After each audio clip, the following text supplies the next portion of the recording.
deymiz. Kelin kelsa to'yxonaga nurga to'lar koshona. Do'stiyor qadrdonlar bilan albatta fayzga to'lar koshona. Qadamingizga jon tasadduq. Xush kelibsiz azizlar. 2 yoshlik ahdi birla baxtga to'lar koshona.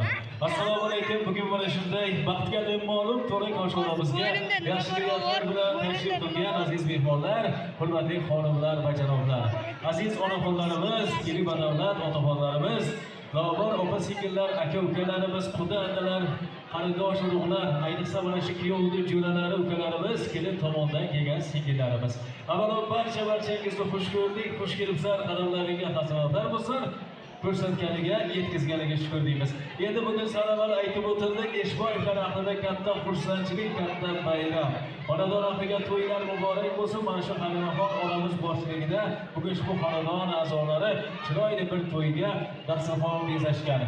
Onajonimizning bugun ziyoda bo'lsin, doimo mana shunday yaxshi kunlarda, to'ylarda boshida tursin deymiz va mana shu to'yni yana qator sohiblari bugun Farhod akam hamda Sofiya opamlarni ham quvonchlarida chek yo'q. Farhod akam ham eng avvalo shu Sofiya opam bilan o'shanlari hayotda barcha huzurini, barcha yaxshiliklarini ko'rishdan charchamasin va bugungi farzandlarning to'ylari ularga muborak bo'lsin deymiz. Demak, to'yimizning sabablari esa bular kelin-kuyovlar, hammamizning ko'zimizni quvratib turgan demak ajoyib yoshlarimiz. Kuyov to'ramiz Doniyorjon hamda kelin poshamiz bugun azizaxonlarning misol onlariga shohidmiz.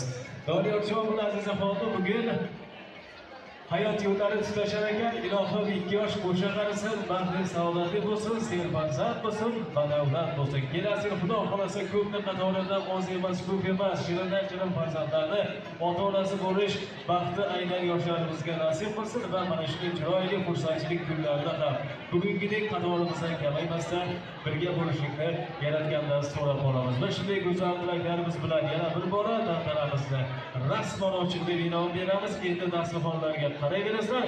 Bugun Eshboyevlar xizmatda, mehmonlar esa hurmat izzatda bo'ladi. Biz ham bugun mana shu xonadonga rizqimiz qo'shilibdi, demak xizmatda bo'lish nasib qilyapti. Niyatimiz bitta, oz bo'lsa-da bugun ko'ngillarni chog' etish niyatida chiroyli chiqishlarimiz bilan ya'ni guruhimiz rahbari Dilmurodjon Shomiy boshligida sizlarga xizmat qilib boramiz. Marhamat, Dilmurodjonga so'zni berib qo'shiqlarimizni sizlar uchun taqdim qilib boramiz.